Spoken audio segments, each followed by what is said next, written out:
വനിതാ സംവരണ നിയമം 2023 പ്രാബല്യത്തിൽ ഇത് സംബന്ധിച്ച് കേന്ദ്ര നിയമ മന്ത്രാലയം വിജ്ഞാപനം പുറത്തിറക്കി. വനിതാ സംവരണ ഭേദഗതികൾ പാർലമെന്റിൽ ചർച്ച നടക്കുന്നതിനിടെ വിജ്ഞാപനം ഇറക്കിയത് വിചിത്രമാണെന്ന് കോൺഗ്രസ് നേതാവ് ജയറാം രമേശ് പ്രതികരിച്ചു. റഷീദ് ബിൻ മുഹമ്മദ് വിവരങ്ങൾ നൽകും. റഷീദ്, നമ്മൾ നേരത്തെ PDT ആചാര്യോടക്കം സംസാരിച്ചപ്പോൾ ഇതെന്തുകൊണ്ട് ഇങ്ങനെ എന്നുള്ളൊരു വിശദീകരണം പോലും നൽകാതെ കേന്ദ്രം ഇറക്കിയതിനെ വിമർശിക്കുന്നുണ്ട്. ഇപ്പോഴും അക്കാര്യത്തിൽ ഒരു വ്യക്തത വരുന്നില്ല എന്നുള്ളത് തന്നെയാണ്. ഭരണഘടനാ ഭേദഗതിയുമായി ബന്ധപ്പെട്ട് ഇപ്പോൾ പാർലമെന്റിൽ ചർച്ച നടക്കെ എന്തുകൊണ്ട് ഇത്തരമൊരു വിജ്ഞാപനം ഇറക്കിയെന്നതിൽ ഇപ്പോഴും ആശയക്കുഴപ്പം തുടരുകയാണോ?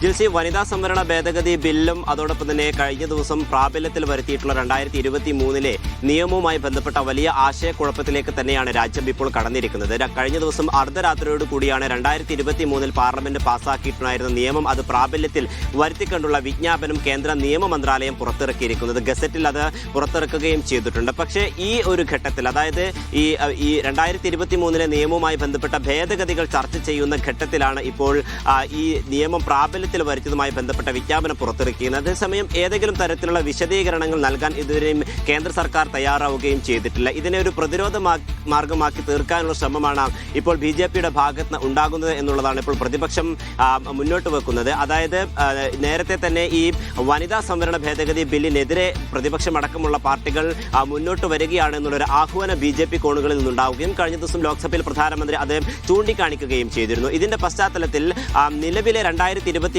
ഈ നിയമം പ്രാബല്യത്തിൽ വരുത്തണമെന്നും 543 മണ്ഡലങ്ങളിലും ഈ വനിതാ സംവരണം നടത്തണമെന്നുള്ളൊരു പ്രധാനപ്പെട്ട ആവശ്യം പ്രതിപക്ഷം മുന്നോട്ട് വെക്കുകയും ചെയ്തിട്ടുണ്ടായിരുന്നു. ഈ രണ്ട് കാര്യങ്ങൾക്കിടയിലാണ് ഇപ്പോൾ ഈ നിയമം പ്രാബല്യത്തിൽ വരുത്തിക്കൊണ്ടുള്ള ഒരു വിജ്ഞാപനം ഇപ്പോൾ കേന്ദ്ര സർക്കാർ പുറത്തിറക്കിയിരിക്കുന്നത്. എന്തായാലും MP-മാരടക്കം ഇതിൽ വലിയ പ്രതിഷേധം അറിയിക്കുമെന്നുള്ളത് തന്നെയാണ് മനസ്സിലാക്കാൻ സാധിക്കുന്നത്. ഇന്ന് 4 മണിക്കാണ് ഈ ബില്ലുമായി ബന്ധപ്പെട്ട, അതായത് ഭേദഗതി ബില്ലുമായി ബന്ധപ്പെട്ടുള്ള വോട്ടെടുപ്പ് ലോക്സഭയിൽ നടക്കാൻ പോകുന്നത്. രാഹുൽ ഗാന്ധി 2 മണിക്ക് സംസാരിക്കും. പ്രതിപക്ഷത്തെ കഴിഞ്ഞ ദിവസങ്ങൾ കോൺഗ്രസിനെ അടക്കമുള്ള പ്രതിപക്ഷത്തെ ആഞ്ഞടിക്കുന്ന സമീപനം അമിത്ഷായുടെയും അതോടൊപ്പം പാർലമെന്ററി കാര്യ മന്ത്രി കിരൺ റിജിജുവിന്റെ ഭാഗത്ത് ഉണ്ടായിരുന്നു. തിരിച്ചടി രാഹുൽ ഗാന്ധിയുടെ ഭാഗത്ത് ഉണ്ടാകുമെന്നുള്ളതാണ് ഇപ്പോൾ പ്രതിപക്ഷ MP-മാരൊക്കെ തന്നെയും പങ്കുവെക്കുന്നത്. പ്രത്യേകിച്ചും ഈ ജനസംഖ്യാ അടിസ്ഥാനത്തിലാണ് ഈ നിയമം പാസ്സാക്കുന്നതെങ്കിൽ, ഈ ബില്ല് പാസ്സാക്കുന്നതെങ്കിൽ മണ്ഡല പുനർനിർണയത്തിലടക്കം വലിയ പ്രതിസന്ധികൾ ഉണ്ടാവുകയും ചെയ്യും. അവയൊക്കെ തന്നെയും ഇന്നും നടക്കുന്ന ചർച്ചകളിൽ ചൂണ്ടിക്കാണിക്കുകയും ചെയ്യും. കഴിഞ്ഞ ദിവസം ഉച്ചയ്ക്ക് 12:30 കൂടി ചേർന്നിട്ടുണ്ടായിരുന്ന ഈ യോഗം, അതായത് ഈ ചർച്ച